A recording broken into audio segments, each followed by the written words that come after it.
আগামী ফেব্রুয়ারিতে অনুষ্ঠিতব্য নির্বাচন নিয়ে জামাতে ইসলামী কোনো সংকেত দেখে না বলে মন্তব্য করেছেন দলটির নায়েবে আমির সাবেক এমপি ডক্টর সৈয়দ আবদুল্লাহ মোহাম্মদ তাহের। মঙ্গলবার সকালে উপদেষ্টার সফর সঙ্গী হিসেবে জাতিসংঘের সফর শেষে হযরত শাহজালাল আন্তর্জাতিক বিমানবন্দরে ভিআইপি গেটে সাংবাদিকদের প্রশ্নের জবাবে তিনি এ মন্তব্য করেন।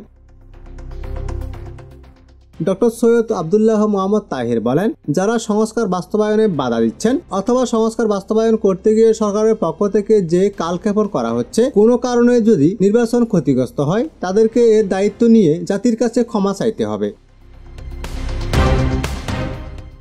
জামাতের নায়েবে আমির বলেন, আগামী ফেব্রুয়ারিতে অনুষ্ঠিতব্য নির্বাচন নিয়ে আমরা কোনো শঙ্কা দেখি না, কিন্তু ফেব্রুয়ারির নির্বাচন নিয়ে কতিপয় বিষয়ে আমাদের সমাধান হওয়া অত্যন্ত জরুরি।